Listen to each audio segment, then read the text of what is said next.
మనము ఈ మధ్యకాలంలో ప్రేక్షకుల్లో ఆధ్యాత్మికత గురించి, ముఖ్యంగా మన రామాయణ మహాభారత పురాణాల గురించి పెద్దలు చేస్తున్నటువంటి ప్రసంగాలు, వాటి వల్ల ఎంతో చక్కటి అవగాహన వచ్చింది.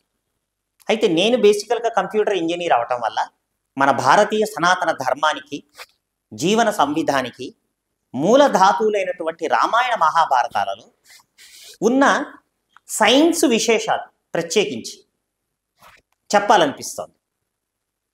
మీ ఛానల్ ద్వారా ఈ అవకాశం ఇచ్చినందుకు సర్వదా శతదా కృతజ్ఞుణ్ణి. మా అదృష్టం. ముందు రామాయణం మొదలెడదాం. మనందరికీ తెలుసు, మన కాలమానం, మన పంచాంగము చాలా శాస్త్రీయంగా ఉంటుంది. కృతయుగము, త్రేతాయుగము, ద్వాపర యుగము, కలియుగము, ఈ 4 కలిస్తే ఒక మహాయుగం. రామాయణము 15వ మహాయుగంలో అయింది. ప్రస్తుత రామాయణం. మహాభారతము 27వ ద్వాపరంలో జరిగింది. కనుక మహాభారతానికన్నా రామాయణం ప్రాచీనమైంది. అందులో 2 విశేషాంశాలు చెప్తాను నేను. ఒకటి, మనము జీనియాలజీ అంటాం. అంటే బిడ్డ పుట్టేటప్పుడు DNA, జీన్స్, ఓకే, వీళ్ళకి ఫలానా వాళ్ళ పోలికలు జీన్స్ వచ్చాయి, అనువంశికత, ఇలా రకరకాలుగా మాట్లాడుతుంటాం మనం. అంటే జీవుడి పుట్టుకలో భర్త అంటే తండ్రి ద్వారా తల్లికి గర్భం వచ్చి ఈ 2 వంశాలలో అంశం కలిసి జీవుడు పుడతాడు స్థూలంగా. దాన్ని బేస్ చేసుకొని మన మహర్షులు చేసిన అద్భుతాలు చెప్తాను నేను. రామాయణంలో ఉన్నది మొదలు పెడతాను. త్రేతాయుగంలో హస్తినాపురాన్ని గాధి అనే మహారాజు పరిపాలిస్తుండేవాడు. అతని పేరు గాధి. ఈ గాధికి చాలా కాలం సంతానం కలగలేదు. చివరికి ఒక కూతురు పుట్టింది. ఆ కూతురు పేరు సత్యవతి. ఈ సత్యవతిని ఎంతో గారాబంగా, ఒక్కతే కూతురు, పుట్టక పుట్టింది. ఆ పిల్ల పెరిగి పెద్దదైంది. సరే, ఇంకా వివాహం చేయాలని చెప్పి వరుణ్ణి వెతుకుతున్నారు, పెళ్లి కొడుకుని. ఈ సత్యవతి తండ్రికి ఒక మాట చెప్పింది. పుట్టింది సుక్షత్రియ వంశంలో. ఆ వంశం పేరు కుశిక వంశము. ఈ కుశిక వంశంలో అమ్మాయి పుట్టింది. పుట్టిన తర్వాత ఆ అమ్మాయి తండ్రికి ఒకటి చెప్పింది. నాన్నగారు, నేను పుట్టింది చాలా సుక్షత్రియమైనటువంటి క్షత్రియ వంశంలో, కానీ నేను క్షత్రియుడిని పెళ్లి చేసుకోను అన్నది. అలా ఎందుకమ్మా అని అడిగారు. చూడండి, పూర్వపుణ్యము, పూర్వ కర్మలు ఎలా పనిచేస్తాయో. క్షత్రియులు చాలా కాలం 24 గంటలు రాజకీయాలు, యుద్ధాలు, వేటలు, వీటిలోనే మునిగి తేలుతుంటారు. కనుక నాకు అటువంటి వాతావరణంలో పెళ్లి చేసుకోను. అంటే ఒక క్షత్రియుడిని, ఒక మహారాజుని, క్షత్రియ వీరుని మాత్రం చేసుకోను. మరి ఎవరిని చేసుకుంటావమ్మా అంటే, ఒక మహర్షిని, వేద పండితుడిని, సద్బ్రాహ్మణ్ణి చేసుకుంటాను. అలా ఎందుకు తల్లి అని అడిగారు. అంటే అక్కడ ఆధ్యాత్మికత చాలా ఉంటుంది. వాళ్ళు చేసే పనులకి లోక కళ్యాణం ఎక్కువ ఉంటుంది, స్పిరిచువాలిటీ ఎక్కువగా ఉంటుంది. సో అటువంటి వ్యక్తికి భార్యగా ఉండటము, అతని ద్వారా సంతానం పొందటము, అతని ద్వారా లోక కళ్యాణానికి నేను కూడా హేతువు కావటం, ఇవి చాలా గొప్ప పుణ్యకార్యాలు. కనుక అటువంటి లోకోత్తరుడైనటువంటి మహర్షిని, వేద పండితుని, బ్రాహ్మణ్ణి వెతకండి అన్నాడు. చివరికి వాళ్ళు వెతక్క తల్లిదండ్రులు రుచీకుడు అనేటువంటి మహర్షి సత్యవతిని పెళ్లి చేసుకోవటానికి ఒప్పుకున్నాడు. చక్కగా పెళ్లి చేశారు. ఆ అమ్మాయిని భర్తతో పంపించారు. ఎక్కడికండి, ఈ రోజుల్లో హనీమూన్లో కాకుండా ముని ఆశ్రమానికి వెళ్ళిపోయింది ఆ అమ్మాయి. అంటే ఈ సిటీస్కి దూరంగా, ఈరోజు గిల్లాసు ఇన్ని చెప్తున్నాం కదా, అవి ఆ రోజుల్లోనే ముని ఆశ్రమాలుగా వచ్చాయి. ఈ ముని ఆశ్రమాలలో ఆ అమ్మాయి చక్కగా ఉంది. కొంతకాలం అయిన తర్వాత భర్తను అడిగింది, స్వామి, ఏ స్త్రీకైనా తల్లి కావాలని ఉంటుంది, కనుక నేను కూడా నీ ద్వారా తల్లిని కావాలనుకుంటున్నాను, నాకు ఒక బిడ్డను ప్రసాదించండి అన్నది. ఆ అమ్మాయి వినయానికి, సౌశీల్యానికి సంతోషించి రుచీకుడు చాలా సంతోషము, కేవలం సంతానం ఇవ్వటం కాదు, నీకు ఎటువంటి సంతానం కావాలి అన్నారు. ఇది గొప్ప విషయం. ఇప్పుడు మనకి సామెత ఉంది, పిల్లల్ని కనగలం కానీ వాళ్ళ రాతల్ని కనగలమా? ఇక్కడ తపశ్శక్తి సంపన్నుడు కదా, కేవలం సంతానం కాదు, నీకు కొడుకునిస్తాను, ఎటువంటి కొడుకు కావాలి అంటే ఆ జీవుడి పురాకృత కర్మలు ఎలా ఉన్నాయో దాన్ని కూడా అడ్జస్ట్ చేయగలిగినటువంటి తపశక్తి సంపన్నుడు. లేకపోతే ఎవరైనా అటువంటి వరం ఇవ్వగలరా? మానవుల్లో ఎవరు ఇవ్వలేరు, భగవంతుడు ఇవ్వగలరు, దేవతలు ఇవ్వగలరు. సో అలా ఆ వరాన్ని అనుగ్రహించాడు. అప్పుడు సత్యవతి ఒకటి అడిగింది, స్వామి ఇంకొక చిన్న రిక్వెస్ట్, నాకు ఇస్తానంటున్నారు, మా తల్లిదండ్రులకి నేను ఒక్కత్తనే కూతుర్ని, వాళ్ళకి ఇంకా సంతానము లేదు, కొడుకులు లేరు, నాకు కొడుకును అనుగ్రహిస్తామంటున్నారు. ఏది నాకు ఎటువంటి కొడుకు కావాలో అలాగే మా అమ్మా నాన్నకు కూడా కొడుకునివ్వండి, వాడు మహారాజు మహారాణిలు అయినప్పటికీ వృద్ధాప్యంలో ఇంట్లో ఉండి వాళ్ళని చూసుకోవాల్సినటువంటి బాధ్యత సంతానాన్నే కదా, వాళ్ళకు కూడా కొడుకునివ్వండి అని అడిగింది సత్యవతి. చాలా సంతోషం, మెమ్మ మీ నాన్నని పిలువు అన్నాడు. ఆయన అక్కడి నుంచి ఇవ్వగలడు. ఎందుకు పిలవమన్నాడంటే చెప్తా. సరే అత్తగారు మామగారు వచ్చారు, గాది అతని భార్య వచ్చారు. వచ్చిన తర్వాత అత్తగారిని కూడా అడిగాడు ముందు, అమ్మా నీకు ఎటువంటి కొడుకు కావాలి? ఇదే వరం కదా. ఇప్పుడు మనము మహానుభావులు, సత్సంపన్నులు, సద్గురువులు వీళ్ళ దగ్గరికి వెళ్ళినప్పుడు మనకేం కావాలో వాళ్ళకి తెలుసు. అయినప్పటికీ మన భక్తి వినయ విశ్వాసాన్ని అనుసరించి మీకేం కావాలి అని అడుగుతారు. ఇది మనకి యథాలాపంగా అనిపించవచ్చు, కానీ నిజమైన మనసుతో మనం ఒక మహానుభావుడి దగ్గరికి వెళ్తే వాళ్ళకి తెలియదా మనకేం కావాలో? అయితే మన విశ్వాసాన్ని పెంపొందించటానికి దానికి గౌరవం ఇస్తూ నీకేం కావాలన్నది ఒక యథాలాపంగా సరదాగా అడుగుతారు. రుచీకుడు కూడా అట్లా అడిగాడు. అడిగితే అప్పుడు అత్తగారు మామగారు అడిగారు, క్షత్రియులు కదా వాళ్ళు ఒరిజినల్గా, ఈ భూమండలాన్ని ఓడించి శాసించగలిగినటువంటి గొప్ప క్షత్రియ వీరుణ్ణి మాకు కొడుగ్గా ఇవ్వండి అని అడిగారు. మొత్తం భూమండలాన్ని జయించి శాసించగలిగినటువంటి లోకోత్తరమైనటువంటి వీరుణ్ణి ఇవ్వాల్సింది అని అడిగారు. మంచిది, భార్యను అడిగాడు, నీకెటువంటి కొడుకు కావాలి? ఆవిడ జన్మ సంస్కారం వేరేగా ఉందిగా, క్షత్రియుని పెళ్ళే చేసుకోనంది. అలాంటిదప్పుడు క్షత్రియ లక్షణాలు ఉన్న కొడుకును కంటుందా? స్వామి నీకన్నా తపశ్శక్తి సంపన్నుడైనటువంటి ఒక మహర్షిని, వేద పండితుడిని, బ్రాహ్మణుని నాకు కొడుగ్గా ఇవ్వండి అని అడిగింది. చూడండి, తల్లి కూతుళ్ళైనా చాలా వైరుధ్యమైనటువంటి వరాలు అడిగారు. దీన్నే జన్మ సంస్కారం అంటారు. దానికి లోక కళ్యాణ హేతువు కూడా ఉన్నది. మన పురాణాలు కానివ్వండి, ఇతిహాస రామాయణ మహాభారతాలు, ఈ సందర్భంగా ఒక క్లారిఫికేషన్ ఇస్తున్నాను. రామాయణ మహాభారతాలు మనం ఇతిహాసాలు అంటాం, కానీ దరిద్రపు ఇంగ్లీష్లో మైథాలజీ అంటారు. కట్టుకథ అని ఎవరన్నారండి? కట్టుకథ ఇతిహాస, ఇది ఈ విధంగా జరిగింది అన్నది ఇతిహాసం. మనం అంటే విదేశీ మూర్ఖులు కట్టుకథ అంటే గొర్రెలాగా తల ఊపుతూ మనం పుక్కిట పురాణాలు, కట్టుకథలు అని నమ్మే దౌర్భాగ్యపు స్థితిలో ఉన్నాం. ఈ దృక్పథం మార్చుకోవాలి. చరిత్ర ఇది పరిపూర్ణమైన చరిత్ర. ఇప్పుడు నేను చెప్పబోయే 2 ఎగ్జాంపుల్స్లో ఎంత శాస్త్రీయత, సైంటిఫిక్ కాన్సెప్ట్స్ ఉన్నాయో చెప్తాను. ఇక్కడి నుంచి మొదలవుతుంది అసలు ప్రక్రియ. చాలా సంతోషం, నేను ఒక ప్రత్యేకమైన చరువుని సృష్టిస్తాను అన్నాడు రుచికుడు. చరువు అంటే ప్రత్యేకమైనటువంటి ప్రసాదం, అంటే గుళ్ళల్లో పెట్టి చక్ర పొంగలి, పులిహోర కాదు. వాళ్ళు ఒక కోరికతో అడిగారు, నిజాయితీ కోరిక అడిగారు. దానికి తగినట్టు ప్రత్యేకంగా ఒక చరువుని సృష్టించిస్తాను. ఏంటండి ఆ చరువు అంటే? ఒక ఔషధం లాంటిది. నీ లోపల ఉన్న జీనియాలజీని మార్చి నీకు ఎటువంటి బిడ్డ కావాలో అటువంటి బిడ్డని అనుగ్రహించేటట్టు చేస్తుంది. మన కెమికల్ ఇంజనీరింగ్లో, కెమిస్ట్రీలో క్యాటలిస్ట్ అంటాం. బేసిక్ యాసిడ్స్ అవే ఉంటాయి, కానీ క్యాటలిస్ట్ ఏం చేస్తుంది? ఆ ప్రక్రియను వేగవంతం చేస్తుంది, ఉత్ప్రేరకం. ఇది కూడా అంతే.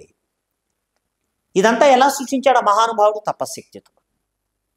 ఆ 2 చరువుల్ని సృష్టించి అత్తగారికి ఇచ్చాడు. అమ్మా ఇది నువ్వు తిను, ఎందుకంటే వేరే వేరే టైప్ ఆఫ్ బిడ్డలు కదా. ఒకళ్ళకేమో మహర్షి వేద పండితుడు కావాలి, ఇంకొకడికి మహావీరుడు కావాలి. అలాగే భార్యకి నీ ప్రసాదం నీకు ఇస్తున్నానమ్మా, నువ్వు జాగ్రత్తగా తిను. సరే రాక వచ్చారు ఆడవాళ్ళు, ఇద్దరు కబుర్లలో పడ్డారు. మీ అత్తగారు ఇట్లా, మా అత్తగారు ఇట్లా, మీ తోడి కోడలు ఇట్లా, మా తోడి కోడలు ఇట్లా, ఇలా మామూలు కబుర్లలో పడి పొరపాటున ఒకళ్ళు తినాల్సింది ఇంకోటి తినేశారు. అది వాళ్ళకి తెలియదు. అంటే తల్లి తినవలసినటువంటి చెరువు ప్రసాదాన్ని కూతురు తిన్నది, కూతురు తినాల్సినటువంటి చెరువు ప్రసాదాన్ని తల్లి తిన్నది. సరే, వాళ్ళకి తెలియదు. ఈయన తపశ్శక్తి ధ్యానంలోకి వెళ్ళిపోయాడు. తల్లి తండ్రి అంటే గాధి ఆయన భార్య హస్తినాపురానికి వెళ్ళిపోయారు. ఏకకాలంలో దాదాపుగా ఒక వారం అటు ఇటుగా ఇద్దరూ కన్సీవ్ అయ్యారు, గర్భవతులు అయ్యారు. సంతోషం, గర్భం పెరుగుతూనే ఉంటుందిగా. అలా 5వ నెల వచ్చేటప్పటికి ఈవిడ గర్భం పెరుగుతోంది చక్కగా. ఆవిడ పని ఆవిడ చేసుకుంటుంది ఆశ్రమం ముందు. రుచీకుడు తపశ్శక్తిలో ఉంటూ మధ్య మధ్యలో కళ్ళు తెచ్చి కాలకృత్యాలు అవి తీర్చుకుంటుంటారు కదా. ఒక్కసారి భార్య గర్భం వైపు చూశాడు, అసలు ఈ బిడ్డవాడు ఎలా గ్రో అవుతున్నాడని. ఈ రోజుల్లో మనం అబ్డామినల్ స్కాన్కి వెళ్తాం. అంటే ఆ రోజుల్లో మహర్షులు సృష్టించడమే కాదు, వాళ్ళు స్రష్టలే కాదు, ద్రష్టలు కూడా. ఏమిటండి డిఫరెన్స్ స్రష్టకి ద్రష్టకి అంటే, ఒక విశేషాన్ని సృష్టించిన వాడు స్రష్ట, ఆ విశేషాన్ని చూసి దాన్ని ఎక్స్పాండ్ చేసి లోకానికి అందించగలిగిన వాడు ద్రష్ట. మన మహర్షులు స్రష్టలు ద్రష్టలు. ఆ మహానుభావుడు కంటి చూపుతో భార్య యూట్రస్ని స్కాన్ చేసి పారేశాడు. ఇది ఇప్పటి వాళ్ళకి తెలియాలి, విద్యార్థులకి తెలియాలి, మొత్తం భారతీయులకి తెలియాలి. రుచీకుడు అనేవాడు త్రేతాయుగంలో కొన్ని వేల సంవత్సరాల ముందు so-called abdominal scan, CT scan, ఆ స్కాన్, ఈ స్కాన్స్ అటువంటి మిషన్స్ అవసరం లేకుండా తన తపశ్శక్తితో లోకోత్తరమైనటువంటి దృష్టి విశేషంతో ఆ యూట్రస్ని స్కాన్ చేసేసాడు. పిల్లవాడు ఎలా పెరుగుతున్నాడు, అందుకే కదా స్కాన్ చేయించుకుంటాం ఈ రోజున, అవునా? ఒకప్పుడు స్కాన్స్ ఉన్నాయా? ఏమ్మా ఎలా ఉంది ఆరోగ్యం, నీకు వేవిళ్ళు ఎలా ఉన్నాయి, ఇలాంటి ప్రశ్నలు అడిగే గైనకాలజిస్టు పురుడు పోసేవాళ్ళు. ఇప్పటి దాంట్లో ప్రతిదానికి టెస్టులు అవసరం. అది అవసరమా వ్యాపారమా తర్వాత విషయం. సరే, రుచీకుడు చూస్తే ఆ పిల్లవాడు భార్య కడుపులో మహా ఉద్రేకంగా ఉన్నాడు, ఫెరోషియస్గా ఉన్నాడు. అంటే చాలా రాజసము వీరత్వము ఉట్టిపడుతున్నాయి. అంటే కేవలము బిడ్డ ఎలా పెరుగుతున్నాడు కాదండి, ఆ బిడ్డ లక్షణాలు కూడా పసిగట్టేశాడు 5వ నెలలో. మళ్ళా చెప్తున్నాను, బిడ్డ ఎదుగుదల పెరుగుదల కాదు, ఆ బిడ్డలో ఉన్నటువంటి సంస్కారం ఎలా ఉన్నది, లక్షణాలు ఎలా ఉన్నాయి పసిగట్టేశాడు. ఒక్క క్షణం ఆశ్చర్యపోయాడు. నా భార్య అడిగింది ఒక గొప్ప స్పిరిచువల్ వ్యక్తిని, కానీ కడుపులో పెరుగుతున్నది ఒక మహారాజసము ఉద్రేకము ఉట్టిపడేటువంటి బిడ్డ. ఇలా ఎందుకు జరిగింది, ఎందుకైనా మంచిదని అక్కడి నుంచే అత్తగారి యూట్రస్ను కూడా స్కాన్ చేశాడు. ఏం జరిగింది అన్నది. అత్తగారి యూట్రస్ని దివ్య దృష్టితో స్కాన్ చేసిన తర్వాత అక్కడున్న బిడ్డ, అత్తగారు కోరుకున్నది మహావీరుణ్ణి, మంచి రాజసము ఉద్రేకంతో ఉన్నవాడిని, సుక్షత్రియుణ్ణి. అక్కడ ఉన్నటువంటి బిడ్డ పరమసాత్వికుడుగా భగవద్ధ్యానం చేసుకుంటున్నాడు. ఆశ్చర్యపోయాడు. ఆలోచిస్తే రివర్స్ అయిందని అర్థమైంది. అలా ఎందుకు అవుతుంది, అతను సృష్టించింది ఎవరికి తగ్గట్టు వాళ్ళది కదా. మళ్ళా దివ్య దృష్టితో ఏం జరిగిందో చూశాడు. చూడండి, దివ్య దృష్టి తపశ్శక్తి, కుండలిని శక్తి మూలాధారం నుంచి సహస్రారం దాకా ఎక్కడికి వెళ్ళిపోయినా విశేషమైనటువంటి శక్తులు వస్తాయి. అష్టసిద్ధులు అంటారు, పేర్లు విన్నారా? అవేంటో చెప్తాను. అనిమ, గరిమ, మహిమ, మహిమ, ప్రాకామ్యం, ఈశిత్వం, వసిత్వం, ప్రాప్తి. సో ఇలా ఇందాక నేను చెప్పినట్టు అష్టసిద్ధులు ఏవైతే ఉన్నాయో అవి ప్రాప్తించేస్తాయి తపశ్శక్తితో, మూలాధారంలో ఉన్న కుండలిని జాగృతం చేయటం వల్ల. సో ఈ వేదకాలపు మహర్షులందరూ కూడా వాళ్ళ తపశ్శక్తితో, అనుష్ఠానంతో, సాధనతో, ఉపాసన బలాలతో ఈ కుండలిని శక్తిని జాగృతం చేయటం వల్ల చాలా విశేషమైనటువంటి శక్తులు వచ్చేసాయి. అయితే దాన్ని ఎక్కడా ఎవరు దుర్వినియోగపరచరు, లోక కళ్యాణానికే వాడతారు. ఇక్కడ కూడా ఈ 2 ప్రెగ్నెన్సీ విషయాలలో ఒక లోక కళ్యాణం జరిగింది. ఆ విశేషాలు చెప్తాను మీరు ఇచ్చే సమయాన్ని బట్టి. సో ఈ అత్తగారు భార్య యూట్రస్ను స్కాన్ చేశాడు. చేస్తే బిడ్డలు రివర్స్ అయ్యారని అర్థమైంది. ఇలా ఎందుకు జరిగింది అన్నది మళ్ళా దివ్య దృష్టితో చూస్తే, అంటే మనం ఫాస్ట్ ఫార్వర్డ్ బ్యాక్వర్డ్ చేస్తుంటాం కదా, వాళ్ళు మనం మెకానికల్గా చేత్తో చేస్తుంటాము, వాళ్ళు మానసిక శక్తితో తపోబలంతో చేస్తుంటారు. ఈ ఒకళ్ళకి ఇచ్చినటువంటి చెరువు ప్రసాదాన్ని వేరే వాళ్ళు తిన్నారని అర్థమైంది. అంటే కూతురు తినాల్సింది తల్లి తిన్నది, తల్లి తినాల్సిన ప్రసాదము చెరువుని కూతురు తిన్నది. భార్యకు పిలిచి చెప్పాడు ఇలా జరిగింది అని. చాలా అమాయకంగా అడిగింది. అయితే ఏమిటైతే నీవు ఎలాంటి కొడుకు పుట్టాలనుకుంటున్నావో వాడు మీ తల్లి గర్భంలో పెరుగుతున్నాడు.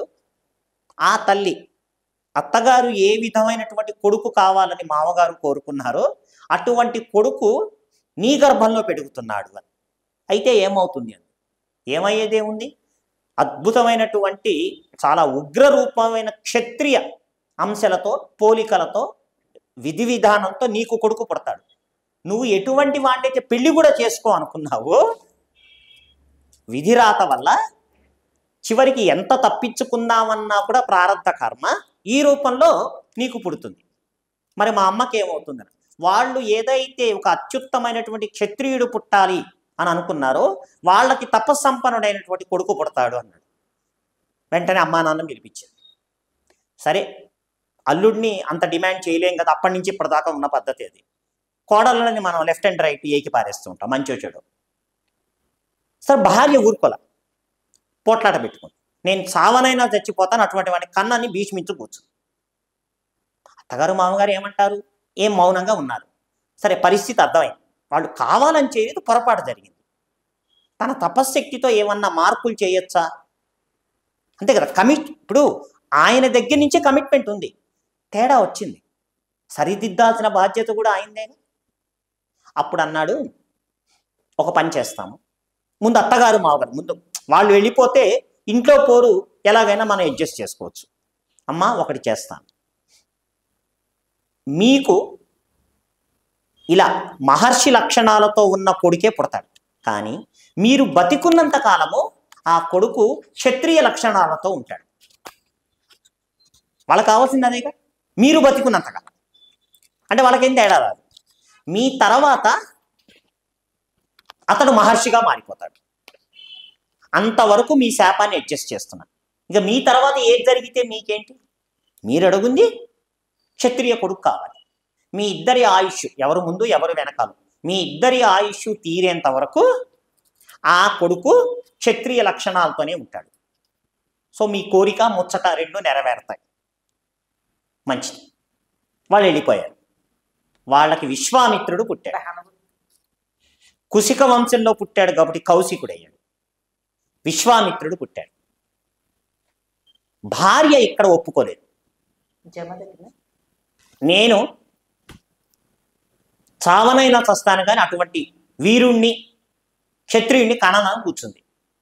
సో మళ్ళా తపశ్శక్తి అడ్జస్ట్ చేసి అప్పుడు భార్యకి చెప్పాడు, ఓకే, నీకు నువ్వు అనుకున్న లక్షణాలతో గొప్ప తపశ్శక్తి సంపన్నుడు పుడతాడు, కానీ ఈ తప్పు ఒక జనరేషన్ క్యారీ ఫార్వర్డ్ అయ్యి నీ మనవడు అట్లాంటి వాడు పుడతాడు.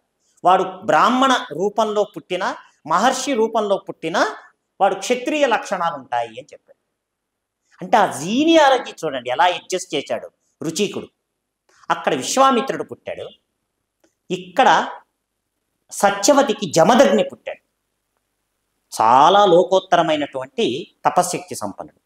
ఆ జమదగ్నికి రేణుకా మాత భార్య అయింది. వాళ్ళకి 5 కొడుకులు పుట్టారు. ఈ 5 కొడుకులో చివరి వాడి పేరు రాముడు, పరశురాముడు. పుట్టడంతో బ్రాహ్మణ రూపంలో పుట్టిన, మహర్షి అంశతో పుట్టిన క్షత్రియ ప్రవర్తనే. వేద విద్య నేర్చుకోవటం లేదు, క్షాత్ర విద్యలు. అంటే దాని అర్థం ఏమిటండి? తల్లులు తినే ఆహారం కూడా బిడ్డల మీద ప్రభావం చూపుతుంది. ఈరోజు డైటీషియన్స్, న్యూట్రిషన్స్ వీళ్ళందరూ త్రేతాయుగంలోనే అన్ని వేల సంవత్సరాల కింద ఈ ఉపాఖ్యానం ఏదైతే ఉన్నదో స్పష్టంగా చెప్పింది. మనం ఎక్కడెక్కడో ఏం వెతకాలండి, ఏం విజ్ఞానం వెతకాలి? అచ్చపు చీకటిండ్ల పారలాడు చండుగా ఈ సర్వజగమ్ములు మన ఈ తల్లి పచ్చని గుమ్మములపై వెలిగెను వెచ్చని మణిదీపికలు ఖండ ఖండముల వారికి భిక్షము పెట్టే భారత అన్నపూర్ణ తన 2 చేతులకు. ఇంతకన్నా ఏం చెప్పగలం? సో ఆ విధంగా విశ్వామిత్రుడు క్షత్రియుడై పెరిగి పెద్దవాడయి ఒకరోజు వేటకు వెళ్ళి, తమాషా మన పురాణాలలో రామాయణ మహాభారతాలు చాలా వేటలు, వరాలు, శాపాలే ఉంటాయి. వశిష్ఠుడి దగ్గరికి వెళ్ళాడు. రాజుగారు వచ్చారు, సైన్యం వచ్చింది, అలిసిపోయారు, కామధేను అంశతో శబల అనేటువంటి గోమాత వశిష్ఠుడి దగ్గర ఉన్నది. ఆ శబల సహాయంతో వీళ్ళకి అఖండమైన ఆతిథ్యాన్ని ఇచ్చాడు. విశ్వామిత్రుడు ఆశ్చర్యపోయాడు. ఎలా వచ్చింది స్వామి ఇంత గొప్ప ఆతిథ్యం అంటే, నాయన నాదేం లేదు, ఆ శబలా మాత గొప్పతనం. ఇటువంటి ఆవు నీ దగ్గర ఉండకూడదు, రాజుగారి దగ్గర ఉండాలి, ఇచ్చేయాలి. క్షత్రియ శక్తి కదా, మహారాజు అధికార మదం. లేదు నాయన, మేమే కాదు, ఈ చుట్టుపక్కల ఆశ్రమాలన్నిటికీ ఈ తల్లి మాకు జీవనాధారం. వర్షాలు పడతాయి పడవు, పంటలు పండుతాయి పడవు, నదులు ఎండిపోతాయి ఎండవు, ఎల్లవేళలా మాకు కావలసిన సాత్విక ఆహారం, ఆల్ సీజన్స్, పాలు పళ్ళు తేనె, ఇవే కదా సాత్విక ఆహారం. ఇవన్నీ సైంటిఫిక్గా ఈరోజు చాలా లిస్ట్ ఇస్తున్నారు. ఇవన్నీ అప్పుడే ఆ మాత ఇచ్చింది, గోమాత. అయితే ఊరుకోలేదు, బలవంతంగా తీసుకెళ్ళటానికి ప్రయత్నించాడు విశ్వామిత్రుడు. అప్పుడు వశిష్ఠుడు అమ్మా శబల, నీ శక్తి ద్వారానే వీడికి బుద్ధి చెప్పు అని. ఆ శబల చెవిల నుంచి, అంగాంగాల నుంచి పరమ భయంకరమైన సైన్యం పుట్టి విశ్వామిత్రుడు వాడి సైన్యాన్ని దహించి చేసి పారేసింది. విశ్వామిత్రుడు ఒక్కడో మిగిలాడు. అహంకారం పొడుచుకొచ్చింది. ఎందుకంటే ఆ క్షత్రియ అంశతో పుట్టాడు కదా, వెళ్ళి సైన్యాన్ని తీసుకొచ్చాడు. మళ్ళా అలాగే అయింది. ఇట్లా కాదని చెప్పి పరమశివుడి దగ్గర తపస్సు చేశాడు. చేసి సకల శస్త్రాస్త్రాలన్నీ తీసుకొని మళ్ళా వశిష్ఠుడి మీద ప్రయోగించాడు.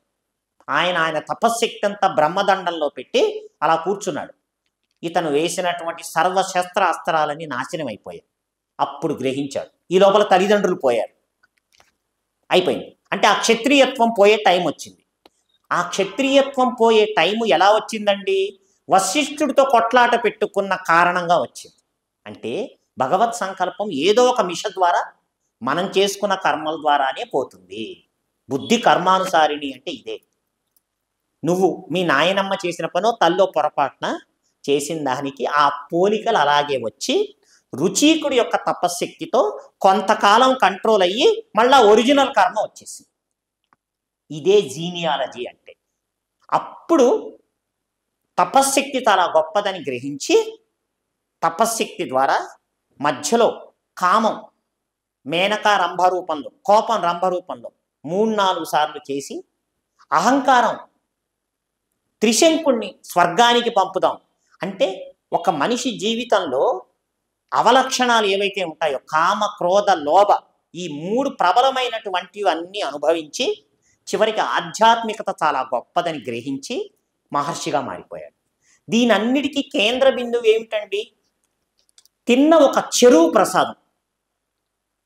అందుకే గుళ్ళల్లో మనం ఇచ్చేటువంటి ప్రసాదాన్ని మనం ఏదో ఫాస్ట్ ఫుడ్ సెంటర్కి వెళ్ళి తింటున్న బ్రెడ్ పకోడాలు కాదు, కళ్ళకద్దుకొని తింటాం. ఈ ఎపిసోడ్ అంతా ఈ సారాంశాన్ని చెప్తాను. పెద్దవాళ్ళ ద్వారా వచ్చే ఆశీస్సులు కానీ, ప్రసాదాలు కానీ, అక్షింతలు కానీ ఎంతో గౌరవంగా తీసుకోవాలి. అట్లా రుచీకుడు ఆ విధంగా జీనియాలజీని మార్చి ఎంతవరకు తేరగా అంతవరకు చేశాడు. ఆ తర్వాత రామచంద్ర స్వామి పుట్టిన తర్వాత విశ్వామిత్రుడు మారీచ సుబాహులు తాటకి అనే నెపంతో, ఈయన నాశనం చేయలేడా, వాళ్ళని కంటి చూపుతో నాశనం చేయగలడు, కానీ ఆ అస్త్రశస్త్రాలు రామలక్ష్మణులకి ఇవ్వాలి. ఎందుకంటే లోకోత్తరుడైన లోకకంటకుడైనటువంటి రావణాసుని సంహరించాలి. అందుకని వాళ్ళిద్దరికీ ఇచ్చాడు. అతిబల మహాబల విద్యలతో తీసుకువెళ్ళి సీతమ్మతో పెళ్లి చేయించాడు. ఎందుకు? ఆ కళ్యాణం లోక కళ్యాణం అవటానికి. అంటే తన జీవితంలో సగం క్షత్రియ అంశ అయింది, మిగతాది మహర్షి అంశ అయ్యి మన సనాతన ధర్మానికి చేయూతగా నిలబడినటువంటి శ్రీరామచంద్రుడికి ఆలంబనగా నిలిచే అవకాశం వచ్చింది తపశ్శక్తి వల్ల. ఇది మొదటి భాగం రామాయణంలో ఉన్నటువంటి సైన్స్. ఇంకో చిన్న తమాషా చెప్తా. మనకందరికీ తెలుసు, సీతమ్మని లంకకి ఎత్తుకుపోయి రామచంద్రుడు వానరుల సహాయంతో హనుమంతుడి ద్వారా తెలుసుకొని యుద్ధానికి వెళ్ళాడు. బ్రిడ్జి కట్టాల్సి వచ్చింది కదా. ఇప్పటికీ రామసేతు, దాని మీద మన సనాతన ధర్మాన్ని వ్యతిరేకిస్తున్న వాళ్ళు ఎవరైతే ఉన్నారో, పొగరుబోతులు అనివ్వండి, మూర్ఖులు అనివ్వండి, రాముడు ఇంజనీరా, నిజంగా రాముడు కట్టిందా, ఇటువంటి పిచ్చి పిచ్చి ప్రేరణకులు పేలాడు. కానీ వాళ్ళకు తెలియదు, అక్కడ బ్రిడ్జి కట్టింది రాముడు కాదు, నీలుడు ఇంజనీర్. అంటే ఎటువంటి ఇంజనీరు? ఇందులో తమాషా ఉన్నది. ఈ నీలుడు అగ్నిదేవుడు అంశతో పుట్టాడు. ప్రతి ఒక్క వానర వీరుడు అగ్నిదేవుడు, రకరకాల దేవతల అంశాలు. ఈ నీలుడు చిన్నప్పుడు చాలా అల్లరి చేసేవాడు. ఏం చేసేవాడు? మహర్షులు పూజలు చేసుకునే వస్తువులు నీళ్లలో పారేసేవాడు. చిన్నపిల్లల్ని శపించకూడదు. మరి ఎట్లా? వాళ్ళు ఒక విచిత్రమైన శాపం పెట్టారు. ఈ నీలుడి చేతిలోంచి నీళ్లలో పడ్డ ఏ వస్తువైనా తేలుతుందని పెట్టారు. ఓకే, దాంతో ఏమైంది? ఆ కమండలో నీళ్లలో పారేశాడు, తేలింది, తీసుకుంటున్నారు అవలీలగా. చెయ్యి కింద పెట్టుకునే బ్రహ్మదండం నీళ్ళలో పడ్డది, తీశారు. అట్లా దీన్ని జాంబవంతుడు గుర్తు చేసి, చూడండి ఎక్స్పీరియన్స్ వాళ్ళు అంటాను జీవితంలో, ఆ ఎక్స్పీరియన్స్ ఈరోజు యువతరం తల్లి తండ్రి గురువులు పెద్దలు వాళ్ళ ఎక్స్పీరియన్స్ని ఉపయోగించుకోకుండా మంచికి కానీ చెడుకు కానీ మాకు తెలుసులే, మేము సైంటిఫిక్ పీపులం, మీకేం తెలుసు అని ధిక్కార స్వరంలో మాట్లాడుతున్నారు. అసలు జాంబవంతుడు హనుమంతుడు బుద్ధి విశేషం లేకపోతే అసలు రావణ సంహారమే జరిగి ఉండేది కాదు, రామచంద్రస్వామి పరాక్రమానికి తోడుగా. సో ఎక్స్పీరియన్స్ కుటుంబంలో పెద్ద ఈ జాంబవంతుడు చెప్పాడు, నాయనలారా మీరు పని చేయండి, మీరు తెచ్చే ప్రతి రాయి కొమ్మ చెట్టు పుట్ట నీలుడి చేతికి ఇవ్వండి, నీలుడు సముద్రంలో వేయగానే తేలుతుంది. చూడండి ఎంత సైన్స్ లాజిక్ ఉన్నది. ఏది ఉపాఖ్యానంతోనే ఇలాంటి కొన్ని వందల వేలు ఉన్నాయి. సో అలా ఒక ఆనకట్ట తయారైంది. ఎందుకంటే నీలుడి ద్వారా వచ్చింది. అవి మునగవు, మహర్షుల వరం కదా. అంటే త్రేతాయుగం ప్రథమ పాదంలో మనం నేర్చుకున్నటువంటి రుచీకుడి తపశ్శక్తి మహర్షులు ఇచ్చిన శాపాన్ని రామచంద్రుడి యొక్క దైవ కార్యానికి వరంగా మార్చుకున్నాం. దాని అర్థం ఏమిటి? నువ్వు ధర్మ నిబద్ధతతో ఉంటే, రామో విగ్రహవాన్ ధర్మ, నీకు ప్రకృతి ధర్మాలు అన్నీ నీకు అనుకూలిస్తాయి. ఎందుకంటే ధర్మం కోసం నిలబడ్డావు నువ్వు. రఘుమహారాజు కాలంలో మహాకవి కాళిదాసు రాసిన రఘువంశంలో ధర్మో రక్షితి రక్షిత అన్న పదం ఉన్నది. ఇది వాడుతుంటారు కానీ ఎక్కడదో చాలామందికి తెలియదు, రఘువంశంలో ఉన్నది. సో ఇలా ఒక సివిల్ ఇంజనీరింగు, ఒక జీనియాలజీ మనం రామాయణంలో ఈరోజు తెలుసుకున్నాం. మహాభారతంలో చెప్తాను దీని తర్వాత. ఇందాక రామాయణంలో మనం 2 అంశాలు స్పృశించాం, జీనియాలజీ ఒకటి, సివిల్ ఇంజనీరింగ్ ఒకటి, రామసేతు.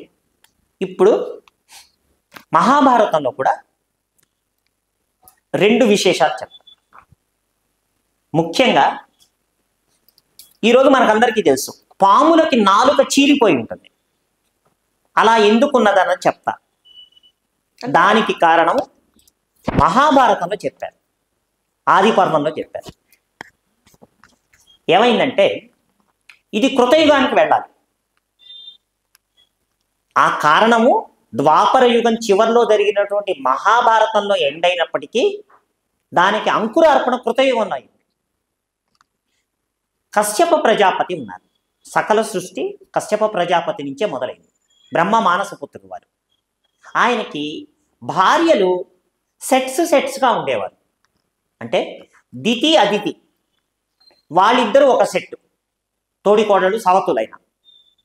ఇప్పుడు మనం చూస్తుంటాం, ఒక 5-6 అన్నదమ్ములు ఉన్నారనుకోండి, మొదటి 2 తోడికోడలు ఒక ఏజ్ వాళ్ళు ఉంటారు, చిట్ట చివరి తోడికోడలు ఒక ఏజ్ వాళ్ళు ఉంటారు. సో వాళ్ళకి మధ్య 7-8 ఏళ్ళు 10 ఏళ్ళు గ్యాప్ ఉంటే ఆ స్నేహం, అంటే ఈ రోజులో తోడికోడలు స్నేహంగా ఉండట్లేదు, అది వేరే విషయం. బట్ ఉంటున్న వాళ్ళు కూడా ఉన్నారు, చాలా సంతోషం. సో ఆ రకంగా చూస్తే దితి అతిథి అంటే వాళ్ళిద్దరికి దేవతలు రాక్షసులు పుట్టారు. ఇట్లా ఒక జంట వినుత కద్రువ, 2 భార్యలు.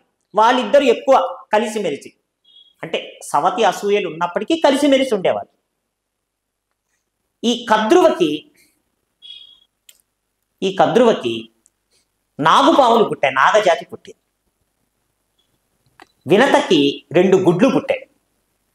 చూడండి, ఒకటే కశ్యప ప్రజాపతి క్రోమోజోమ్స్, ఆయన స్పర్మ్ నుంచి ఉద్భవించింది. అయినా కద్రువకి నాగజాతి పుట్టింది. అంటే ఈ భూమి మీద ప్రాణులు ఎన్ని రకాలు ఉన్నాయో అన్ని కశ్యప ప్రజాపతి ద్వారానే వచ్చాయి.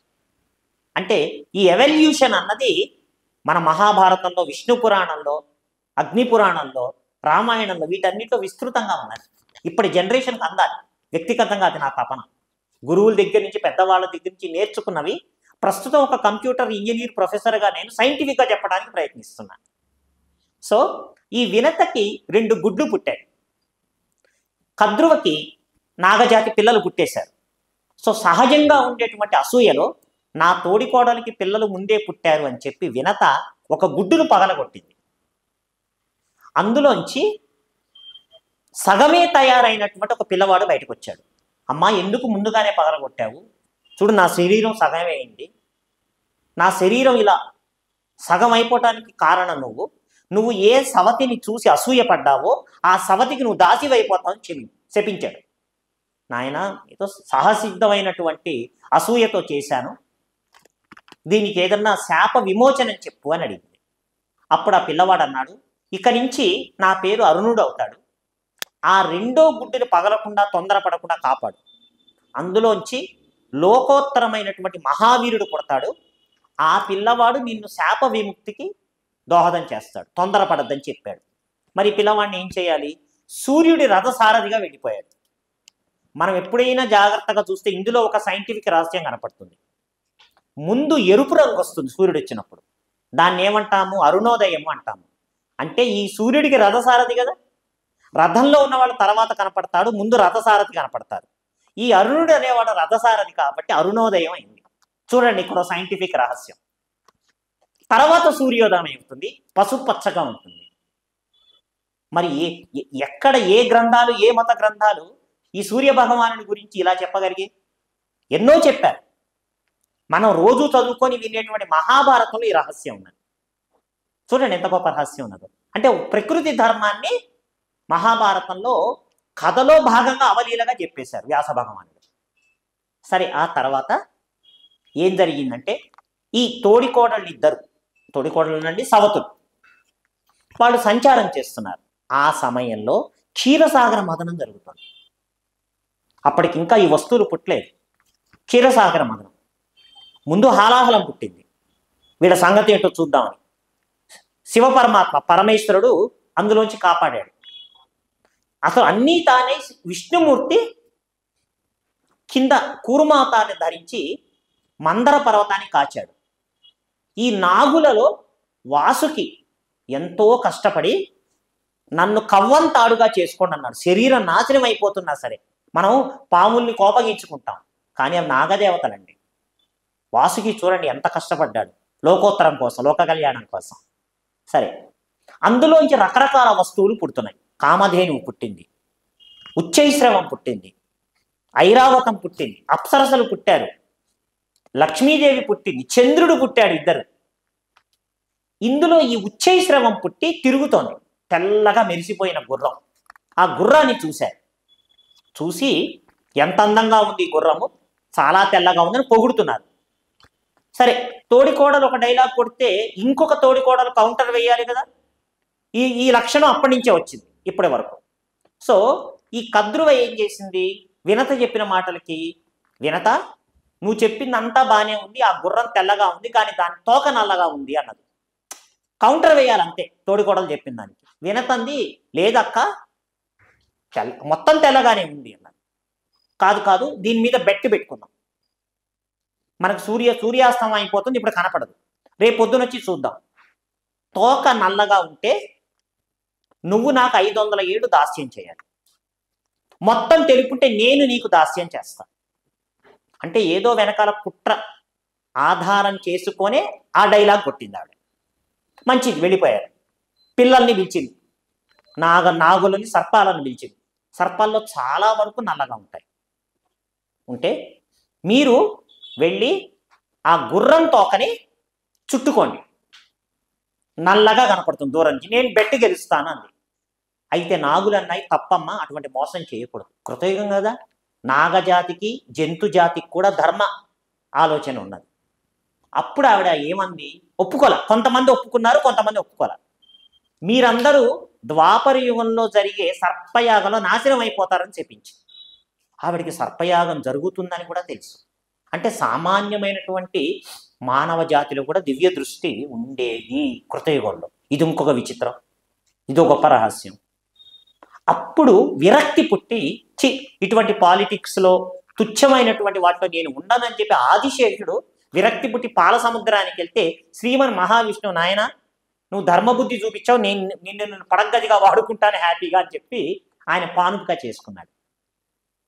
సరే, ఈ నాగుపాములు వెళ్ళి ఆ తోకని చుట్టుకున్నాయి, లేదా కొన్ని గ్రంథాల్లో రాసినట్టు నోటితో లోపలికి పెట్టుకున్నాయి, కరిచి పట్టుకున్నాయి. పొద్దున్నే చూస్తే తోక నల్లగా ఉంది. వెనత ఒప్పుకుంది నేను ఓడిపోయాను అని. వాళ్ళకి దాస్యం చేయటం మొదలెట్టింది. ఎవరెవరికి? తోడికోడైనటువంటి కద్రువకి, వాళ్ళ పిల్లలైనటువంటి నాగజాతికి. అలా 500 ఏళ్ళు అయిపోయిన తర్వాత ఆ గుడ్డులోంచి గరుత్మంతుడు పుట్టాడు. మొట్టమొదటి ప్రపంచంలో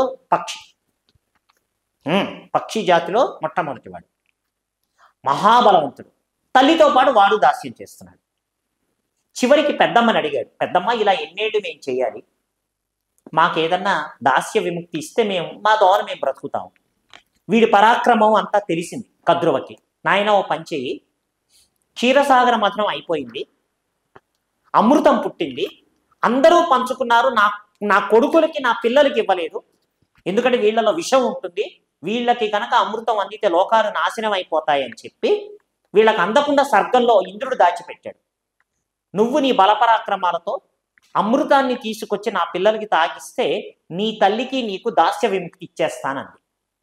అప్పుడు గరుత్మంతుడు వెళ్ళి తండ్రి తపస్సు చేసుకుంటున్నాడు కశ్యప ప్రజాపతి. ఆయనకి నమస్కారం పెట్టి, స్వామి, నాన్నగారు, నేను మీ కొడుకుని, ఇంద్రుడితో యుద్ధానికి వెళ్తున్నాను, నాకు ఆకలిగా ఉంది అంటే మా తపశ్శక్తికి ఒక తాబేలు ఏనుగు పూర్వజన్మ కర్మం వల్ల రోజు కొట్టుకు చస్తున్నాయి, వాటిని గజకచ్చపాలంటారు, వాటిని తిని మాకు సహాయం చేసి నువ్వు ఓపిక తెచ్చుకొని స్వర్గలోకం మీదకి వెళ్ళు.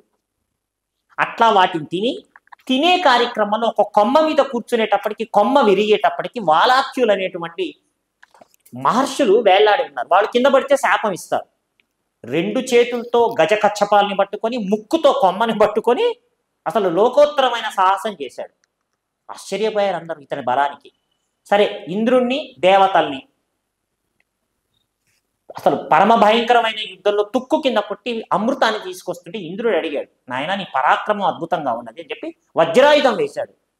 వజ్రాయుధం వేస్తే ఆ వజ్రాయుధం ఎందుకు తయారైందో కూడా గరుత్మంతుడికి తెలుసు. దధీచి మహర్షి యొక్క వెన్నుముక. ఆ మహర్షిని గౌరవించాలని చెప్పి ఒక ఈకనిచ్చాడు. అప్పటి నుంచి తెలుగులో ఒక సామెత పుట్టింది, నా ఈక కూడా ఎవరు పీకలేరని చెప్పి. ఇది ఎక్కడి నుంచి వచ్చిందండి? గరుత్మంతుడి దగ్గర నుంచి వచ్చింది. ఒక ఈకని గౌరవప్రదంగా వదిలేశాడు. చూడండి, కేవలం సైన్సే కాదు, నిత్య జీవితంలో మనం వాడే జాతీయాలు, పలుకుబళ్ళు కూడా అక్కడి నుంచే వచ్చాయి. అంటే ఈ మొత్తం సనాతన ధర్మానికి భారత రామాయణాలు ఎలా కేంద్ర బిందువులో చూడండి. సరే, అప్పుడు ఇంద్రుడు అన్నాడు, నువ్వు తీసుకువెళ్ళి నిజంగానే నాగదేవతలకి ఇస్తే లోకం నాశనం అయిపోతుంది నాయన, ఎట్టి పరిస్థితులు ఆ పని చేయకు అన్నాడు. మరి ఏం చేయాలి? నువ్వు ఏదో ఒక మోసం చేత, ఎందుకంటే నీ తల్లిని ఈ విధంగా మోసం చేసింది కద్రువ అని చెప్పాడు. ఓహో, మోసానికి విరుగుడు, ముళ్ళును ముళ్ళుతోనే తీయాలి. తీసుకువెళ్ళాడు. అమృత భాండాన్ని తీసుకువెళ్ళి, ఇదిగో పెద్దమ్మ, అమృతాన్ని తెచ్చాను. నేల మీద పెట్టాల, దర్భల మీద పెట్టాడు. ఎందుకు దర్భల మీద పెట్టాడు? ఎలా పవిత్రమయ్యాయి ఆ దర్భలు? పవిత్రం. 2 రకాల పవిత్రతలు ఉన్నాయి. రెండో పవిత్రత తెలుసు కొంతమందికి. మొదటి పవిత్రత ఏమిటో నేను చెప్తాను. శ్రీమన్ మహావిష్ణువు కూర్మావతారం ఎత్తినప్పుడు ఆయనకు కలిగిన శ్రమకి చెమట పట్టింది. ఆ చెమట బిందువులు నేల మీద రాలి దానిలోంచి దర్భలు పుట్టాయి. అంటే ఆ తాబేలు వెంట్రుకలు ఊడి దర్భల కింద పుట్టాయి. అంటే స్వయంగా శ్రీమన్ మహావిష్ణువు యొక్క శరీరంలోంచి వచ్చినవి దర్భలు. ఆ దర్భలు పెట్టి అవి చాలా కోసుగా, చాలా పదులుగా ఉంటాయి, వాటి మీద పెట్టాడు. మీరు స్నానం చేసి రండి, అలా డైరెక్ట్గా తాగడానికి వీలు లేదు అని చెప్పాడు. చెప్పి, అమ్మ, పెద్దమ్మ, నేను మీరు అడిగినట్టు అమృతం తెచ్చాను, ఇక నేను నా తల్లి దాస్య విముక్తికి నువ్వు ఒప్పుకుంటావంటే చాలా సంతోషం నాయన, మీ ఇద్దరు ఇవాళ నుంచి ఫ్రీ, మీరు నా దాస్యం లేదని చెప్పి మాట ఇచ్చింది. ఆవిడ ఎప్పుడైతే మాట ఇచ్చేసిందో వెంటనే అమృత భాండాన్ని తీసుకెళ్ళి స్వర్గంలో ఇచ్చేశాడు. కద్రువు అడిగింది, ఏంటి నాయన ఇలా మోసం చేశావా అంది.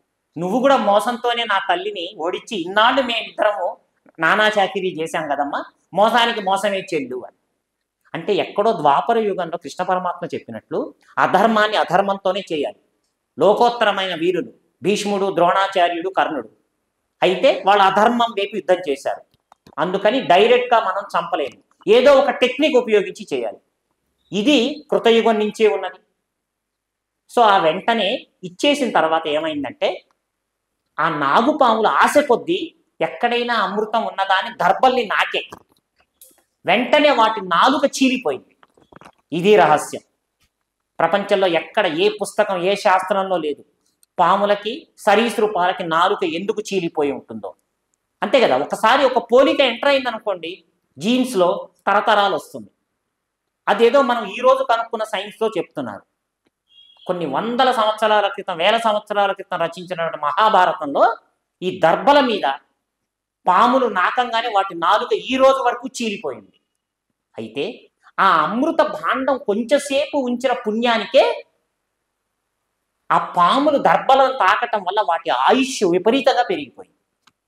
ఇప్పటికీ తాబేళ్లు, పాములు ఇవి చాలా ఎక్కువ సంవత్సరాలు బ్రతుకుతాయి. ఇది సైంటిఫిక్ రీజన్. సర్పయాగం.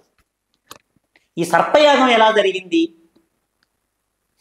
ద్వాపరం, కురుక్షేత్రం చిట్ట చివరికి వచ్చేసిన తర్వాత దుర్యోధనుడి తొడలు విరిగి పడిపోయాడు. 18వ రోజు చావు బతుకుల్లో ఉన్నాడు. అశ్వత్థామ వెతుక్కుంటూ వచ్చాడు. మొదటి నుంచి అశ్వత్థామకి, కర్ణుడికి అర్జునుడు అంటే అసూయ. కేవలం వీరత్వమే కాదు, వినయం. అందుకని ద్రోణాచార్యుడు వాళ్ళకి ఎటువంటి అస్త్రశస్త్రాలు ఇవ్వాలి. అయితే కర్ణుడు పరశురాముడి దగ్గర ప్రయత్నించి భంగపడ్డాడు. కానీ అశ్వత్థామ కొంచెం తెలివిగలవాడు. పరమశివుడి దగ్గర నుంచి తపస్సు చేశాడు. చేసి అస్త్రాలు తీసుకున్నారు. అందులో కాలభైరవ ఉపాసన అనేది ఒక ఉపాసనని శక్తిని పొందాడు. దుర్యోధనుడికి మాట ఇచ్చాడు, నేను ఒక్కడిని మిగిలిన్నాను. కృతవర్మ, కృపాచార్యుడు వెళ్ళిపోయారు. కృతవర్మ కృష్ణుడి కజిన్, ద్వారకకు వెళ్ళిపోయారు. కృపాచార్యుడు హస్తినాపురానికి వెళ్ళిపోయారు. నేను ఒక్కడిని ఉన్నా. నన్ను అభిషేకించి నన్ను సైన్యాధిపతిని చెయ్యి అంటే, ఈ రోజున ప్రోటోకాల్ అంటాం కదండి, ఆ ప్రోటోకాల్ ప్రకారం నన్ను చెయ్యి. నువ్వు చనిపోయే లోపల పాండవుల్ని చంపి వస్తానన్నాడు. అతి కష్టం మీద రక్తంతోనే అభిషేకం చేసి నువ్వు నా సైన్యాధిపతి అన్నాడు. చీకటి పడిపోతుంది. ఏం చేయాలి? ఒక చెట్టు కింద కూర్చున్నాడు. చాలా పెద్ద మర్రి చెట్టు, కొన్ని వేల పక్షులు ఉన్నాయి. అందులో ఒక ముసలి గుడ్లగూబ ఉన్నది. దానికి వేటాడి ఆహారం తెచ్చుకునే ఓపిక లేదు. అయితే గుడ్లగూబకి రాత్రిపూట కళ్ళు కనపడతాయి కదా. ఈ పక్షులందరూ నిద్రపోయిన తర్వాత ఆ పిల్లల్ని చంపటం, తినటం చూశాడు. నిద్రపోయిన తర్వాత రాత్రిపూట. దాన్ని సౌప్తికము అంటారు. అందుకని ఆ పర్వానికి వ్యాస భగవానుడు సౌప్తిక పర్వం అని పెట్టాడు. వీడికి ఏదో స్ఫురించింది, ఓహో ఈ విధంగా చంపుతాం, డైరెక్ట్గా పాండవుల్ని, కృష్ణుణ్ణి, అర్జునుడిని, భీముడిని నేనేం చేయలేదు అని చెప్పి కాలభైరవుని తలుచుకున్నాడు. శివస్వరూపమైన కాలభైరవం వచ్చి ఒక పరమ భయంకరమైన కత్తి ఇచ్చింది. పాండవుల వైపు 2000 మంది దాకా ఉన్నారు. అయితే అందరూ పోవాల్సిందే చివరికి, అధర్మం వచ్చేసింది కదా. ఆ రూపకంగా అశ్వత్థామకి ఆ కత్తి వచ్చి ఆ కత్తిని ముట్టుకోగానే అతనిలోకి కాలభైరవ స్వామి లోపలికి వచ్చేసాడు. అతనికి ఏం జరుగుతుందో కూడా తెలియదు. పాండవ శిబిరం మీద పడ్డాడు పోయి. ఇది కృష్ణ పరమాత్మ గ్రహించి ఆ శిబిరం నుంచి 5గురు పాండవుల్ని తీసుకుని వెళ్ళిపోయాడు.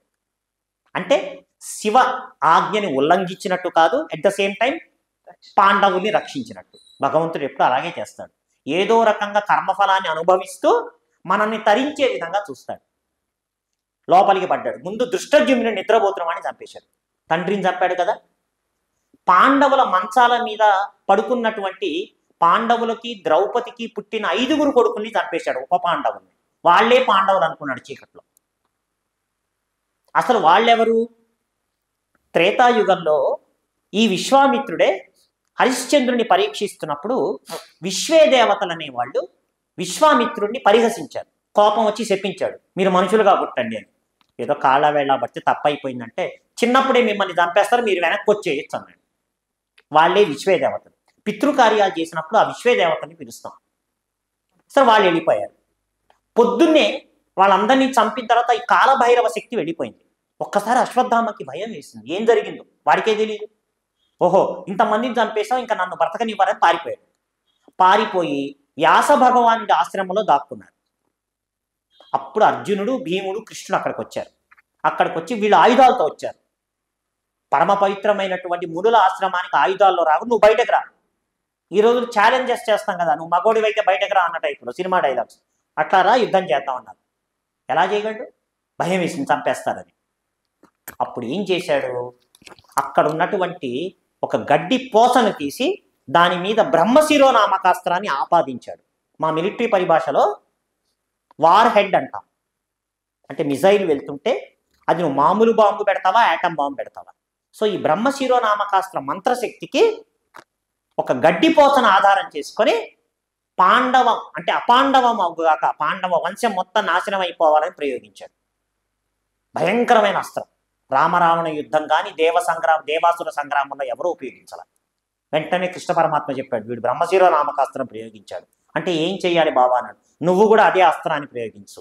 ఈరోజు ఇజ్రాయెల్ మిగతా దేశాల నుంచి వస్తున్న ర్యాకెట్లు, మిజైల్స్ని తన iron domes, David slings, arrow 3తో ఎలా ఎదుర్కొంటుందో ఆ రోజుల్లోనే అస్త్రానికి ప్రతిగా అస్త్రాన్ని వేశారు. అంటే టెక్నాలజీ చూడండి ఎంత దాక్కొని ఉందో మన భారత రామాయణాల్లో. సో తను కూడా బ్రహ్మశిరో నామకాస్త్రాన్ని ప్రయోగించాడు.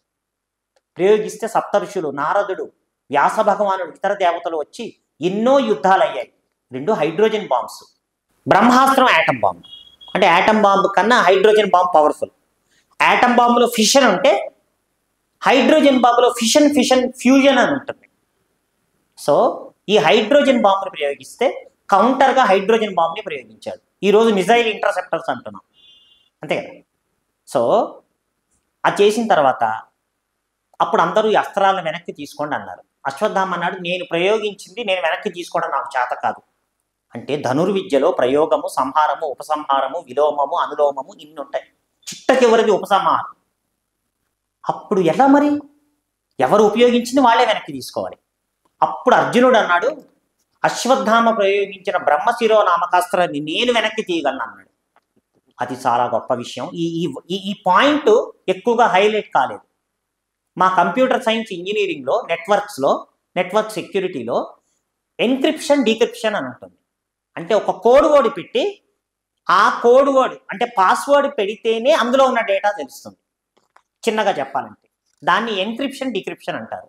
అర్జునుడు అవతల వాళ్ళు ప్రయోగించినటువంటి పాస్వర్డ్ తెలుసుకొని దాన్ని ఉపసంహారం చేశాడు. ఈరోజు మనం సైబర్ క్రైమ్స్ అంటున్నాము, నెట్వర్క్ అంటున్నాము, సెక్యూరిటీస్ అంటున్నాము, క్రిప్టోగ్రఫీ అంటున్నాము. మహాభారతంలో అర్జునుడు చేసింది అది. ఇదో గొప్ప సైంటిఫిక్ రీజన్. అంటే ఈ ప్రోగ్రాంలో నేను హైలైట్ చేస్తున్నాం అది. అయితే పరమ భయంకరమైనటి కోపం, ద్వేషంతో చేశాడు కాబట్టి ఆ అస్త్రం ఉపసంహారం అయినప్పటికీ అక్కడ అభిమన్యుడి భార్య ఉత్తర 7వ నెల గర్భంతో ఉన్నది. ఈ అస్త్రం ఏం చేసింది? మిగతా పాండవ స్త్రీలు ఇంక్లూడింగ్ కుంతి వాళ్ళ యూట్రస్లు ఎగిరిపోయాయి. ఇదొక రహస్యం. అంటే వాళ్ళు ఎవరికి జన్మనివ్వలేదు. పాండవుల శరీరాల్లో క్రోమోజోమ్స్ ఎగిరిపోయాయి, XY 2 ఎగిరిపోయాయి. అంటే పాండవులు ఏ స్త్రీ ద్వారా సంతానానికి అనలేదు. అంటే ఒక అస్త్రాన్ని ప్రయోగిస్తే చూడండి, ఒక చిన్న లిటిల్ ఫెలో అనే యాటమ్ బాంబ్ని సెకండ్ వరల్డ్ వార్లో అమెరికాలో ప్రయోగిస్తే హిరోషిమా, నాగసాకిలో ఈ రోజు వరకు కూడా గడ్డి మొలవదు దాదాపుగా. దాంతో ఈ అస్త్రం పాండవ స్త్రీలు ఎవరెవరైతే ఉన్నారో వాళ్ళందరిలో యూట్రస్ని డిస్టర్బ్ చేసింది. పాండవుల్లో ఇందాక చెప్పినట్టు XY క్రోమోజోములు ఎగిరిపోయాయి. మిగిలినది ఉత్తర గర్భం ఒకటే. అస్త్రం పోయి యూట్రస్లో అటాక్ చేసింది. వెంటనే కృష్ణ పరమాత్మ సుదర్శన చక్రం ప్రయోగించాడు. ఈ సుదర్శన చక్రం కూడా అస్త్రంలోకి వెళ్ళి ఆ బ్రహ్మశిరో నామకాస్త్రము పిల్లవాడిని ఏమీ చేయకుండా కాపాడి యుద్ధం చేస్తుంది. అంటే ఆ తల్లి ఉత్తర ఎంత గర్భశోకం అనుభవించిందండి. మామూలు గర్భం వస్తేనే మగవాళ్ళకి తెలియదు ఆడవాళ్ళ బాధలు. నించున్నా నా బిడ్డకి ఏమవుతుందో, కూర్చున్నా ఏమవుతుందో, ఎంత జాగ్రత్తగా ఒక స్త్రీమూర్తి బిడ్డను కాపాడుతుంది. అలాంటిది 2 మహా అస్త్రాలు యుద్ధం చేస్తుంటే 2.5 నెలల పాటు ఆ తల్లి ఎలా భరించిందో. సరే, బిడ్డ పుట్టాడు, ఉలకడు పలకడు, బతికున్నాడో తెలియదు, చచ్చిపోయాడో తెలియదు. అంటే ద్వేషంతో ప్రయోగించినటువంటి ఏ ఆయుధమైన మాట అయినా చాలా బాధ కలిగిస్తాయి. అప్పుడు కృష్ణ పరమాత్మ చాలా గొప్ప పని చేశాడు. నా మీద 2 అపవాదులు ఉన్నాయి. దానికి కారణం ఏమిటి? కుంతీదేవి కృష్ణుణ్ణి చేతులెత్తి జోడించి అడిగింది. మేనల్లుడేగా, వసుదేవుడికి 8 మంది చెల్లెళ్ళు, అందులో 5వది పృథ. కుంతి భోజుడు పెంచుకున్నాడు కాబట్టి కుంతి అయింది. అసలు పేరు పృథ. ఎప్పుడు కృష్ణుడు అత్త ఏదన్నా వరం కోరుకో అంటాడు, నేను అవసరమైనప్పుడు వరం కోరుకుంటా. అట్లా కుంతీదేవి, నాయన నువ్వెప్పుడూ నన్ను వరాలు కోరుకో అంటున్నావు, మా వంశాన్ని నిలబట్టు అంది. అంటే ఆ రోజుల్లో ఇంటి కోడలు కదండి పాపం. అప్పుడు కృష్ణ పరమాత్మ ఆ పుట్టిన బిడ్డవాడు ఉలకడు పలకడు, బతికున్నాడో తెలియదు పోయాడో తెలియదు. కృష్ణ పరమాత్మ ఇది చాలా జాగ్రత్తగా వినాలి. తన మీద తను ఒట్టు పెట్టుకున్నాడండి 2 విషయాల్లో. నా మీద 2 కంప్లైంట్స్ ఉన్నాయి. నేను 16,000 మంది గోపికలతో రాసక్రీడలు ఆడానని. 2వ కంప్లైంట్, నేను ఎప్పుడు నిజం చెప్తున్నానో అబద్ధం చెప్తున్నానో తెలియకుండా దొరకకుండా మాట్లాడతాను లౌకికంగా. అందుకేనేమో త్యాగరాజస్వామి వారు సమయానికి తగు మాటలు ఆడనే అన్నారు పంచరత్న కీర్తనలో. సో నేను అట్లాంటి వాడిని అంటారు. అవి కనుక నిజమైతే నా తల మీద ఒట్టేసుకుంటున్నాను, నా తల పగిలిపోతుంది. అవి 2 అబద్ధం అయితే పిల్లవాడు బతుకుతాడు. అంటే తన మీద తను ఒట్టేసుకున్నాడండి. అక్కడ దాకా వచ్చి పాండవ వంశాన్ని బతకటానికి తన ప్రాణాన్ని పణంగా పెట్టాడు పరమాత్మ. ఇది చాలా మంది అర్థం చేసుకోవాలి. ఇది ప్రత్యేకంగా ఎక్కడైనా హైలైట్ చేసి చెప్పారో లేదో తెలియదు. ఎందుకు మేనత్త పిల్లలు కాదు, చెల్లెలు సుభద్రని ఇచ్చుకున్న వాడి మనవడని కాదు, వాళ్ళు ధర్మాత్ములు, భగవంతుడిని నమ్మారు. అంటే భగవంతుని గనక నమ్మి మనం ఈ రోజున సద్గురువుని గనక నమ్మితే చిట్ట చివరి వెంట్రుక సముద్ర గర్భంలో ఉన్న లాగి బయటకు పడేస్తాడన్నది సారాంశం. పిల్లవాడు చనిపోయిన పిల్లవాడిని బతికిచ్చాడు. కుడికాలి బొటన వేలుతో కదపగానే పిల్లవాడు ఇచ్చాడు. అంటే ఈ 2 కంప్లైంట్స్ ఏవైతే తన మీద ఉన్నాయో అవి నిజం కావు. ఇప్పటికైనా మనం సత్యాన్ని గ్రహించాలి. వాళ్ళు కేవలము భరద్వాజ ఆశ్రమంలో పూర్వ జన్మలో రామచంద్రుణ్ణి చూసినటువంటి మునులు నీకు భార్యలుగా ఉంటాము అంటే, ఈ జన్మలో నేను ఏకపత్ని వ్రతుణ్ణి, మీ ముచ్చటని వేరే మార్గం ద్వారా రాబోయే అవతారంలో తీరుస్తానన్నారు. వాళ్ళు గోపికలుగా పుట్టారు, కృష్ణస్వామిని ఆరాధించారు మనస్సులో. అంతేగాని మనుషులు ఈ రోజులో తుచ్చంగా ఆలోచించినట్టు రాసక్రీడలు ఆడాడు, ఫిజికల్ కాంటాక్ట్స్, ఇట్లాంటి మిడిమిడి జ్ఞానంతో చాలా మంది తెలిసి తెలియకుండా వాగేవాగుడు. సో కృష్ణ పరమాత్మ అలా ఒట్టు పెట్టగా అంత గొప్ప పరీక్షకు నిలబెట్టాడు, భగవంతుని పరీక్ష పెట్టాడు. కనుక ఆ పిల్లవాడికి పరీక్షిత్ అని పేరు పెట్టారు. ఆ పిల్లవాడు పెరిగి పెద్ద అయిన తర్వాత వేటకు వెళ్ళాడు. వేటకు వెళ్ళిన తర్వాత అక్కడ దాహం వేస్తే శమీకుడు అనే మహర్షి తపస్సు చేసుకుంటుంటే నాకు నీళ్ళు ఇమ్మని అడిగాడు. కానీ ఆయన ధ్యానంలో తపస్సులో ఉన్నాడు, చూడలేదు, మహారాజును చూడలేదు. ఇక్కడ ఈగో ప్రాబ్లం వచ్చింది. ఈ దేశానికి రాజును నేను, ఆఫ్టర్ ఆల్ ఒక మహర్షి నన్ను లెక్క చేయడా, కోపం వచ్చి చచ్చిపోయిన పావుని ఆయన మెళ్ళకు వేసి వెళ్ళిపోయాడు రాజ్యానికి. ఈ విషయాన్ని అదే సమయంలో కౌశికీ నదిలో సంధ్యావందనం చేసుకుంటున్నటువంటి శమీకుడి కొడుకు శృంగికి చెప్పారు, మిగతా పడిపోయి ఎవరో మహారాజు వచ్చి చచ్చిపోయిన పావుని మెళ్ళో వేశారు అని. వెంటనే పిల్లవాడు వచ్చాడు, కుర్రవాడు 18 ఏళ్లవాడు, లేత వయసు వాడు. కోపం వచ్చింది. ఎవడైనా కానీ నా తండ్రిని ఇలా అవమానించాడు కాబట్టి వారం రోజుల్లో తక్షకుడి చేతిలో కాటు వేయబడి చచ్చిపోతాడని చెప్పించాడు. ఎందుకు తక్షకుడు పేరే తీశాడు? ఈ శృంగికి తక్షకుడికి స్నేహం ఉన్నది. తక్షకుడు అగ్ని ప్రమాదంలో చిక్కుకుంటే శృంగి రక్షించాడు. ఇదో రహస్యం ఉన్నది. అలా వెంటనే తక్షకుడు వారం రోజుల్లో పరీక్షిత్తుని కాటేస్తాను నా స్నేహితుడి శాపానికి మాట కోసం. అయితే ఇవి రాజ్యం అంతా చాటించారు, ఎవరైనా మహారాజును రక్షిస్తే అర్ధరాజ్యం ఇస్తాము అని. అప్పుడు కౌండిన్యుడు అనే బ్రాహ్మణుడికి బ్రహ్మదేవుడు ఇచ్చిన వరం ఒకటి ఉన్నది. ఎటువంటి విషయాన్నైనా తీసేయగల మంత్రసిద్ధి ఉన్నది. వాడు బయలుదేరి వచ్చాడు. ఈ లోపల పరీక్షిత్తుని రక్షించడానికి తక్షకుడు పాతాళ లోకం నుంచి నాగలోకం నుంచి వస్తున్నాడు. వీళ్ళిద్దరు మధ్యలో కలుసుకున్నారు. చూడండి దైవలీల ఎలా ఉంటుందో. నువ్వెవరు అంటే నువ్వెవరు? అప్పుడు అడిగాడు, మానవ రూపంలో ఉన్నాడు తక్షకుడు. ఓ బ్రాహ్మణుడా నువ్వెవరు అంటే, ఇలా మహారాజు గారు వస్తున్నారు, మహారాజు గారిని రక్షించడానికి ఎవడో తక్షకుడు వస్తాట, కాటేయడానికి నేను రక్షిస్తానన్నాడు. ఒక్క నవ్వు నవ్వాడు తక్షకుడు. నువ్వేమనుకుంటున్నావు, వర్గపామా బురదపామా? తక్షకుడు అంటే నేనే తక్షకుడు అని అసలు రూపాన్ని చూపించాడు. చూపిస్తే అతనేం భయపడలేదు. నువ్వు ఎవరైతే నాకేంటి, నా దగ్గర మంత్రసిద్ధి ఉన్నదని చెప్పాడు. దాంతో ఇగో హర్ట ఈ తక్షకుడు, నీ మంత్రశక్తి ప్రదర్శించగలవా? ఎదురుగా ఈ పచ్చటి చెట్టు ఉన్నది, దీన్ని కాటేస్తాను, నువ్వు చెట్టును బతికించు చూద్దాం మహారాజు సంగతి తర్వాత అన్నాడు. పోయి అసలు రూపంలో చెట్టుని కాల్చేశాడు. కాటు వేయంగానే చెట్టు భస్మం అయిపోయింది. చెట్టే కాదు, ఆ చెట్టు మీద ఒక గొర్రెల కాపరి తన మేకలకి ఆహారం పెట్టడానికి ఆకులు తెంచుకోవడానికి వెళ్ళాడు. వాడితో సహా మొత్తం భస్మం అయిపోయింది తక్షకుడి దెబ్బకి. అయినా బ్రాహ్మణుడు నవ్వుతూ ఆ బూడిదంతా ఒక చోట చేర్చి అభిమంత్రించి మంత్రజలం చల్లి బ్రహ్మదేవుడిచ్చినటువంటి మంత్రసిద్ధిని ప్రయోగించగానే చెట్టు యాజ్ ఇట్ ఈజ్ బతికింది. తక్షకుడు ఆశ్చర్యపోయాడు. వీడు సామాన్యుడు కాడు, కానీ వాడికి లాజిక్ చెప్పాడు. ఈ పచ్చని చెట్టు ఎవరికీ అన్యాయం చేయలేదు, అందువల్ల బతికింది. నీ మంత్రశక్తే కాదు, దీని వెనకాల రహస్యం ఉన్నది. కానీ మహారాజుకి వాడి పూర్వకర్మ ప్రకారము మరణించే టైం వచ్చేసింది. నువ్వు కాపాడినా నేను కాటేయకపోయినా వాడు చేస్తాడు. నువ్వు ఈ విషయంలో జోక్యం చేసుకో, ఇంతకీ ఎందుకు వెళ్తున్నావు అన్నాడు. నేను ఆగర్భ దరిద్రుణ్ణి, నాకు డబ్బు కావాలి అన్నాడు. నవ్వాడు. పాతాళ లోకంలో ఉన్న అపురూపమైన నాగమణులు ఇస్తానయ్యా, మహారాజు ఇచ్చేదానికన్నా 1,00,000 రెట్లు విలువైనవి, నువ్వు ఇందులో కల్పించుకోకు, వెళ్ళిపో అన్నాడు. అర్థం చేసుకున్నాడు ఆ బ్రాహ్మణుడు. ఓహో, ఇదేదో పెద్దవాళ్ళ వ్యవహారం లాగా ఉన్నది, నోరు మూసుకొని వెళ్ళిపోయాడు. అలా తక్షకుడు తన స్నేహితులు అనుచరులతో బ్రాహ్మణ వేషాలు వేయించి అదే రోజు 7వ రోజు సూర్యాస్తమయం కొద్ది సమయం ఉండగా మేము ఈయనకి ఆశీస్సులు ఇవ్వటానికి వచ్చామని లోపలికి వెళ్ళారు. సెక్యూరిటీ వాళ్ళు వదిలేశారు. వాళ్ళు వచ్చి, పరీక్షిత్ మహారాజా, ఇంకొక 5-10 నిమిషాల్లో సూర్యాస్తం అయిపోతుంది, నీకు ప్రాణగండం తప్పుతుంది, మేము తెచ్చిన ప్రసాదాన్ని తిను అని ఒక పండునిచ్చారు.